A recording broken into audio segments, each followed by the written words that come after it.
Here's how I relate to this one. Another story time. There's gonna be a lot of this because you need to get to know me. You don't know me yet, so I want to share. I worked in project management for a bank. I loved my job until I was bought out by a different bank, and then I no longer liked it as much. I was just so stressed out by it that it literally, absolutely literally stressed me out of that bank. I ended up leaving that bank and becoming a real estate agent because of it. Little did I know at the time that that's exactly what I needed, though. I needed to get out and do this instead, because this is serving me so much more than that job that I did before. And as a matter of fact, when I left that job, I told everybody that I was on a quest for happiness. So great to see you. Welcome to my channel. My name is Tasha, and today we are going to be talking about the first 4 chapters and the introduction of Mel Robbins' book, The Let Them Theory. This has gone pretty viral. It's become a #1 bestseller, and it is definitely worth talking about. I can't even wait. I was going to review the whole book all at once, but you know what? I feel like this deserves a breakdown. So take a few moments and let's dive into this book a little deeper, okay? So if you're not familiar with Mel Robbins, Mel Robbins is an absolute powerhouse. She is a New York Times bestseller. She is a podcaster. She actually hosts one of the top podcasts in all of the podcast areas for self-help. She is the mind behind the 5-second rule, the high five habit, and of course, the Let Them Theory. If you haven't read them yet, I definitely hope that this discussion helps you pick it up. And if you see me looking down often, I do have some notes below the camera here, so I apologize. I hope that doesn't distract you. But I have to keep track of what I'm talking about. So my notes are right there. So that's what I'm looking at if you see me looking down. So diving into it. Now we're going to treat this like a book club where we're going to talk a lot more in detail about each chapter. I'm going to try not to spoil too much because I still want you to read the book, but I will be going into each chapter in pretty vivid detail. My hope is that you also have the book and that you're going to follow along. If you don't already have the book, you can pick it up anywhere. I'm sure your local library even has it. In this video, I'll be talking about up through chapter 4, and then the next video will go through chapters 5 through 10, and then I'll go from there. I'm not sure how I'm going to break it up after that. It depends. But we'll be going through the introduction and the first 4 chapters here. Also, if you want, you can also check out in the description below. I have a link to Mel Robbins' video where she discusses the Let Them Theory in great detail. I highly recommend that you watch that. It is so good. It's so good to hear her explain it. So feel free to click on that link below after you watch this video and watch it next. So regarding the introduction, normally I skip introductions. How about you? Am I the only one that's guilty about that? I don't think so. Normally they're kind of boring, but not this one. This introduction in here goes into Mel's story and her backstory, and she talks about it as if you're just talking to a friend. It's awesome. Her story is so good, and it's so relatable, and it's also so great to see the struggles that she went through. It's just, you realize that she's like a real person. She didn't just appear out of nowhere. she has a really big backstory, and it's really good to read about. So I would definitely recommend not skipping the introduction for this book. In this introduction, she also goes into the 5-second rule. And if you're not familiar with the 5-second rule, basically that is where you kind of count backwards from 5. Like if there's anything that you're anxious about, like, okay, for example, I'll just give you a story. I am a real estate agent also in Arizona, and I'm also an introvert. Lovely combination. So I struggle sometimes when I have to actually reach out to people, especially via phone call. I'm not big on making phone calls. So when I have to make phone calls, I get really anxious. I end up walking around the room. I have to psych myself up. And then I found the 5-second rule. So all I have to do now, when I start to feel that way, once I get close enough to being ready to make my phone call, um, I just count backwards from 5, and then I hit the dial button, and then it just rings. The phone rings, and somebody either picks up or doesn't pick up, whatever happens. But I'm off to the races at that point. I'm good to go because I just had to get over that initial hurdle. That initial hurdle can be the hardest one to get over. But once you do it, you can just keep that momentum going, right? You just got to push, push through. So the 5-second rule is very helpful for that, and that is definitely something that Mel discusses in the introduction, and I highly recommend that you read about that. It is very enlightening. So that's basically the introduction, but let's actually get down to business while you're here. We're here to talk about the actual book, so let's get into the first segment, which is called the Let Them Theory. So the first chapter in the book is called Stop Wasting Your Life on Things You Can't Control. Here's where Mel Robbins basically drops the game-changing mind shift of the theory called Let Them. So let's just say, you don't get invited to some event that your friends are hosting, let them. It's okay. It's not going to hurt you. Or I don't know. There's probably countless examples. Let me know of any that you can think of in the comments below. But it's just like, if it's outside of your control, then why waste precious energy on it and just let it happen? You can't control everything. And that's really what this first chapter gets into. It explains the let them theory in great detail, and it goes into, a lot of really good information about it. So this is where Mel goes into her story about basically about her son's prom. And there were some things that happened within on that day, the day of the prom, and she wanted to control, but he didn't care. He didn't want it. He didn't want her to control it. And eventually her daughter looks at her and goes, "Mom, let him." And she's like, "Huh? I can do that? I don't have to control all this stuff?" And it was just so freeing for her. And she's like, "Oh, okay. I guess I don't have to control that. If he doesn't want it, why am I pushing so hard for it?" So all of a sudden, this immense weight was lifted off of her shoulders because she's no longer trying to control the situation. So that's really what the let them theory is about. And she goes into it in such good detail in this chapter that it's definitely worth reading about. I definitely related to quite a bit of it. So then we go into chapter 2. Chapter 2 is called Getting Started, Let Them, Let Me. And this is where things kind of start to click together a little bit more.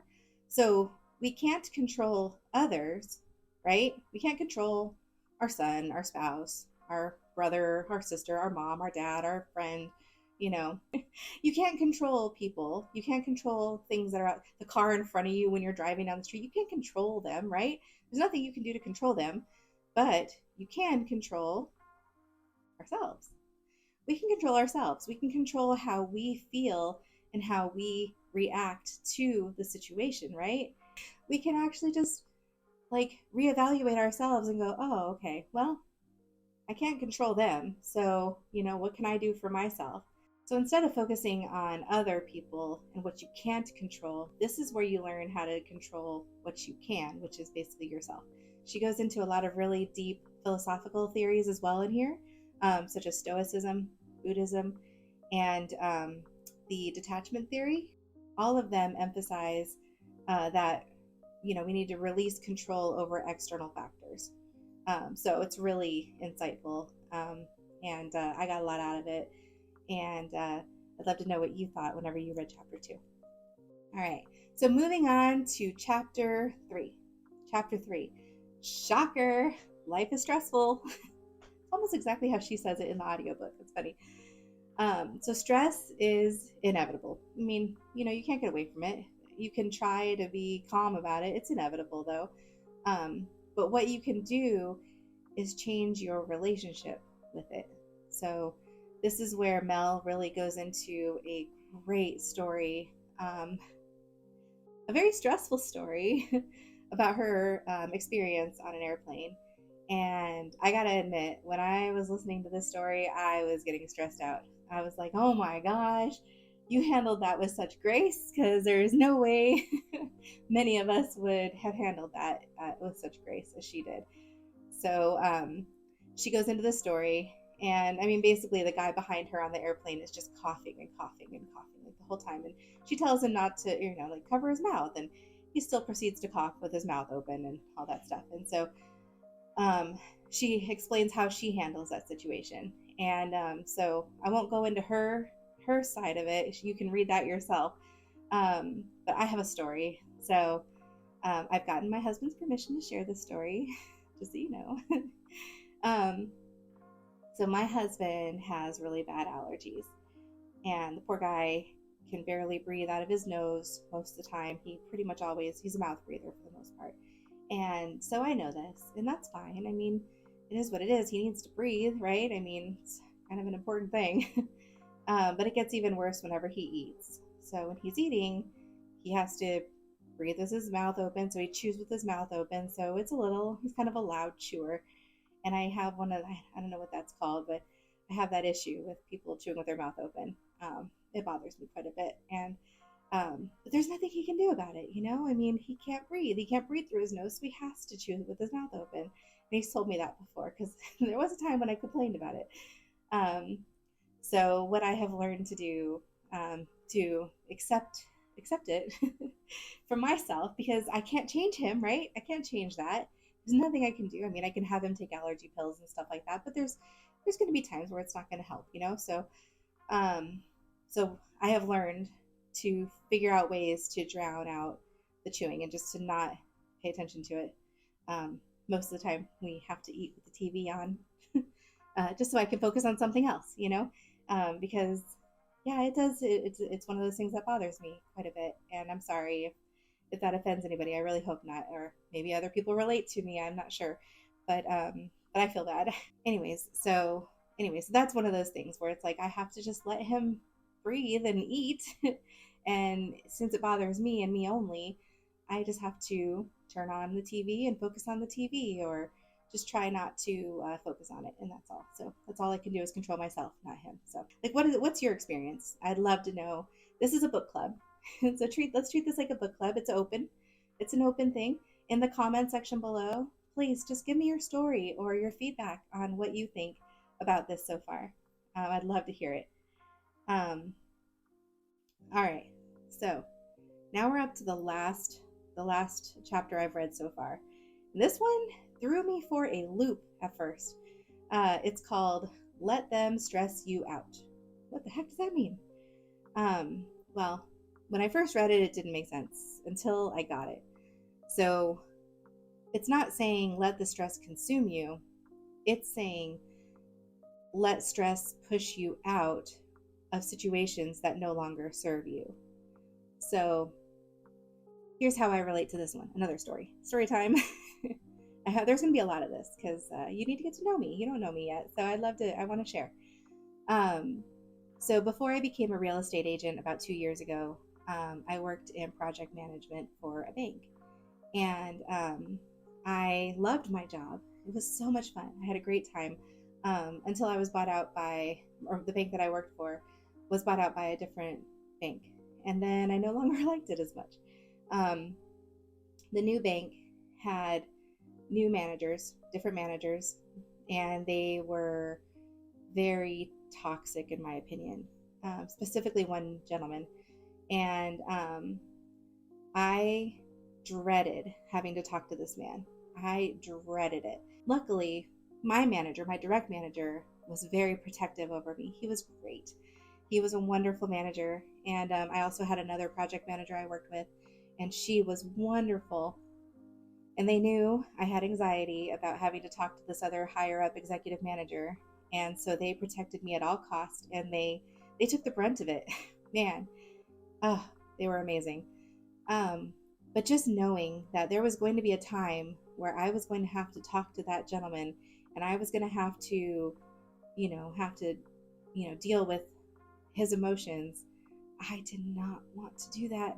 I did not want to do that. I was just so stressed out by it that it literally absolutely literally stressed me out of that bank. I ended up leaving that bank and becoming a real estate agent because of it. Little did I know at the time that that's exactly what I needed, though. Um, I needed to be stressed out of there, you know. I needed to get out and do this instead, because this is serving me so much more than that job that I did before. I am loving my life right now. And as a matter of fact, when I left that job, I told everybody that I was on a quest for happiness. And I think I'm still on that quest, but I'm getting closer. I'm getting closer to it. And so this is helping me a ton. Anyway, I hope that story resonated with you. And, let me know your thoughts on it. And have you ever been stressed out of a job? If not, are you right now in a job where you're so stressed that you just want to get out? Well, let me tell you, find a way to get out. Mel in this book, she goes into some really good. She's really good at explaining how you can get out of there, and she talks about some really good. Um, she gives you some good pep talks to leave that job, if it's not serving you anymore, and to get into a job that will, because you're worth it. You're so worth it. You don't need to stay in a job that's going to make you feel like that. Trust me, life is too short. Life is way too short. So anyway, um, that is basically why I'm here and why I started this channel. And maybe you could do the same thing. All right. Well, anyway, that wraps up the first 4 chapters in the introduction. And I have very much enjoyed talking with you all. And I hope you've enjoyed listening to me. And next time we'll be diving into chapters 5 through 10, which deal with comparison traps and adults who act like children. I'm looking forward to hearing about that. And trust me, I've got some stories. Of course I do. I have lots of stories. So if you've ever struggled with these things, you do not want to miss that conversation. It's going to be a lot of fun. And also, in the comments, tell me one thing that you need to let go of, or maybe one thing that you have let go of. I'd love to know more about you as well. Let's build this community together, and let's start to share and really interact, because I think that's just the way that we're going to grow together. And if there are any other books that you want me to read, let me know. I have a big library of about 40 books that I want to read. Maybe yours is on there, maybe it's not. So let me know what other books you're interested in me reading together. And until next time, let your light shine, and let's enlighten this world together. Bye.